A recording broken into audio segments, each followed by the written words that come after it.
Hello and welcome to another episode of Good Morning Enablement. Today, I have the pleasure of being joined by Ruth Rowe, who is a senior enablement leader with a proven track record in designing and delivering high-impact training programs for Fortune 500 life science and technology companies.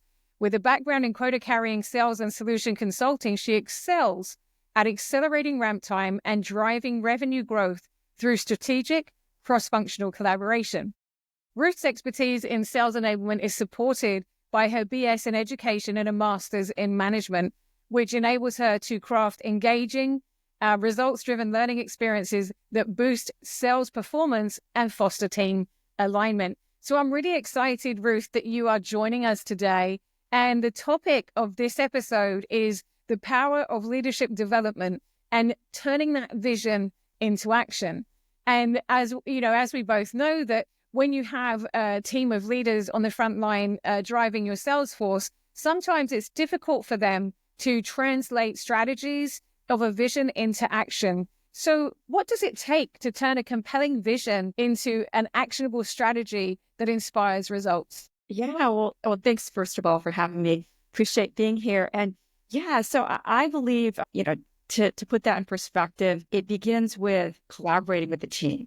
Leaders have a vision, and they need to put it into an actionable strategy, as you mentioned. And so one of the best examples I can give is one that was recently implemented in a sales kickoff that I led. And that is, you start with team input, and you get the leaders to identify what is it that they want to accomplish in the coming year. We're getting close to 2025. In most cases, people are getting ready for a sales kickoff, and what better place to get team collaboration than to put together the visions. Perhaps there are 6 visions. And then what the enablement leader can do is they can set those up so that when they go into kickoff, there's a interactive session available. In fact, the one that we use, we had 6 tables with 6 groups, all cross-functionally. They can be by role, some sales, solution consultants and systems architects and AEs, et cetera, or it could be geographic like APAC, EMEA, whatever it happens to be. The point is to have different groups working together. And one of the things that we've done is we've given them a poster with stickers and markers, et cetera, and then the leader provides that vision for each one of those topics. The team has plenty of time, maybe 60 minutes to go through this process. And with those tools, it makes it engaging and helps foster building relationships. And at the end of that session, each one of those leaders can do a quick debrief so everybody shares those best practices. But most importantly, when they leave kickoff and they go back to their meetings, during those weekly meetings, to make sure that you are gaining traction on those visions. So rest assured, they'll be completed.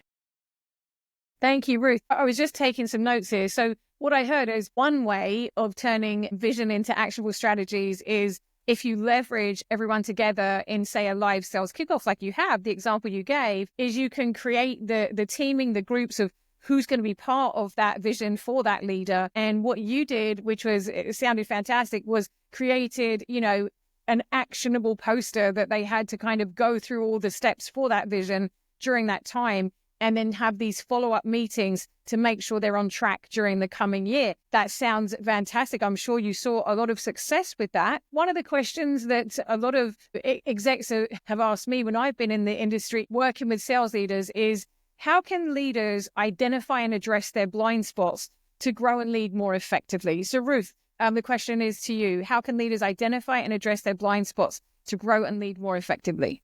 Absolutely. So I love that question. And I have to reflect back. I just recently attended Revenue Enablement Society conference in Chicago. It was just a couple months ago. And, it was a great conference, well put together, got a lot of value out of those sessions. But most importantly, we brought in a cross-section of vendors, all showcasing their latest tools. And of course, the majority of those tools all had AI, right? So tools that some of us are familiar with, like MindTickle and Gong and Clary and Big Tin Can. And with each one of those tools, you have the ability to record conversations. So using Gong as an example, you can record a conversation with a customer and the AE, given that they've granted permission. Of course, Gong has the ability to capture talk time and capture if you're using certain words, or if you're expanding ACV or closing appropriately. And then afterwards, a leader can go back and provide that feedback. Well,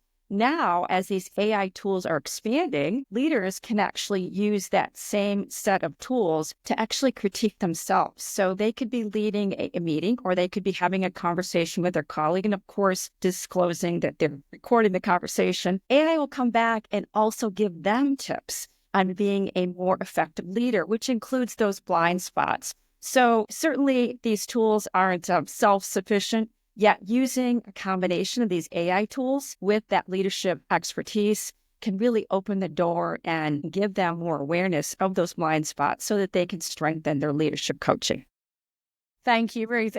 One of the things when I was listening to you respond was, at first, I thought that you were going into, using Gong from a sales rep perspective, which is what it's for, and the leaders can go in and use it for the coaching. With that AI, which allows you to see those keywords, etc., which is fantastic with the transcripts. What I really liked about what you said, and I hope that leaders do listen to this and go out and do that, because it's a fantastic way to do that self-critique, trying to be a better version of yourself by listening in to your team meetings, which is what I heard you say, which is really compelling. I mean, yes, we, in organizations, we often record our meetings, but to go into something like Gong, to have that, as an example, or the other tools that are on the market, to record your team meeting, or even a coaching session that you do with one of your employees, one of your sales reps, you're really going to find out how you showed up. Yeah. And I think that is so compelling. Now, I mean, you'll be able to listen and understand where that is, and then it would be you up to the leader to find a strategy to course correct anything that you see. I really appreciate it. It's really a good tip and trick there to help them to hear how they show up. I think that's fantastic. So also, there are some top skills out there that probably leaders need to develop within themselves to drive transformation and achieve their vision. More and more now, with AI and a big old bag of software tools that probably didn't exist in a sales world, 10, 15 years ago. What do they need? What are the top skills? Maybe the top 3 skills that a leader would need to develop within themselves to drive transformation and help, again, to achieve that vision that they've set out for the year. Right. Yeah. So, Maria, there is an expansive list of skills that leaders need, and it's never ending, right? And it really takes constant work on their part to keep up with what's going on. But I'm just going to pull out 3 that I think may not be as obvious, right? And the first one being collaboration and team building. Because even though that might seem like a given, I've worked in organizations where decisions are made at the top by leadership. End of story, right? And I've worked for organizations where it's very collaborative and it doesn't stop at the top. In fact, that's just the inception point, right? And clearly the best case scenario is to have collaboration and team building across the organization. So by fostering that environment where people feel comfortable to be able to share their ideas and best practices, not just at the start of the year, but throughout team building and team meetings, etc., it really strengthens the value that they can bring to the organization. And so that's the first one. The second one is to combine that with data-driven decision-making. And that's kind of the buzzword, I think, going into 2025, right? Because we have the tools and means to be able to do that. It can be as simple as using Salesforce dashboards, for example, to look at the analytics. But it also plays in when we're making decisions. For example, how are we going to spend our time with our teams? And so when leaders are making that decision, perhaps one idea might be pipeline development, right? And before making that decision of that time investment, take a look at the analytics. Is that pipeline at X? If not, then yeah, maybe that is a good use of their time, right? And as they move forward and make that decision, decide to spend time on that activity, one of the great things about it is after that training takes place, they can go back and look at the progress that's made and also verify that that was time well spent. And then the last thing that I think is so critical is emotional intelligence. So the ability to recognize the leader's own emotional intelligence and their teams really is crucial for building trust, resolving conflicts, and leading through change, which is inevitable. Absolutely. Thank you, Ruth. All of that sounds incredible. And one of the things I wanted to kind of tease out of you is, I know when you were working at Twilio, you also had these sales leader cohorts, whether it was a new hire onboarding cohort or whether it was just the collective sales leader cohort. And, I saw that as a fantastic way to do that, have that peer-to-peer transfer of knowledge and skills when you were doing that on a monthly basis. So I just wanted to highlight that as well as another good a good thing that you have done, and I'm sure others would benefit from that. Now, when you're a leader, you do end up doing directive and non-directive coaching with whoever you're managing. So how can mentorship and coaching support the development of these leaders, of these visionary leaders? Yeah, so mentoring and coaching is definitely my sweet spot. So it started previously when I was with Qualcomm.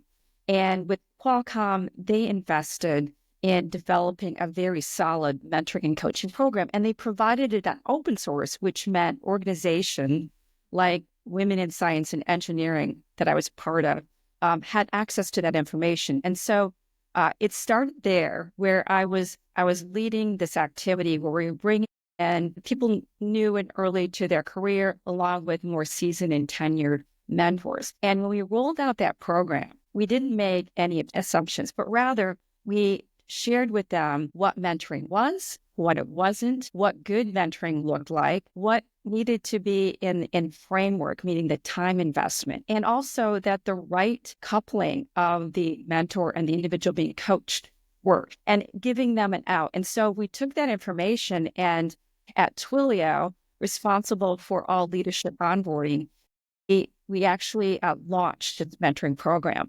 We did the same type of thing. We not only made sure that the mentors were available and could give the time investment, and we made sure that we weren't asking for them for too much of their time, right? Because they had their own day job to go back to.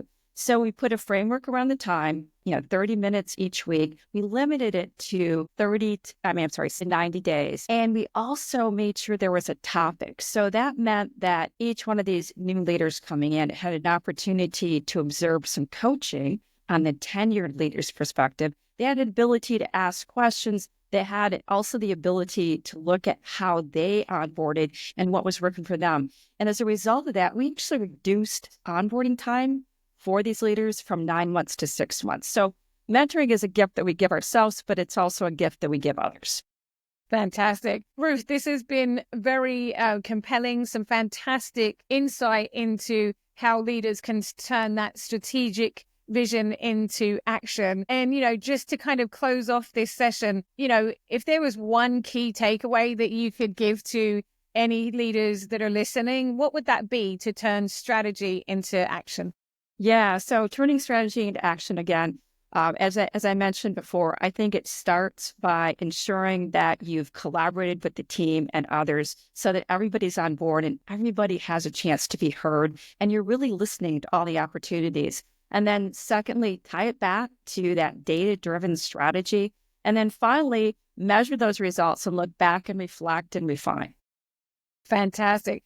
Ruth, it's been an absolute pleasure having you on. I'm sure you have lots more expertise and knowledge to share, and I hope that we can invite you back at a future date. So thank you, Ruth, for being on this episode. We look forward to seeing you all next time. Remember, you can go to the website, goodmorningenablement.com. If you want to request to be on the show, please just send us an email, fill on the form on the website, or go to letsdothis@gmeforyou.com. Thank you very much, everyone. See you. Thank you.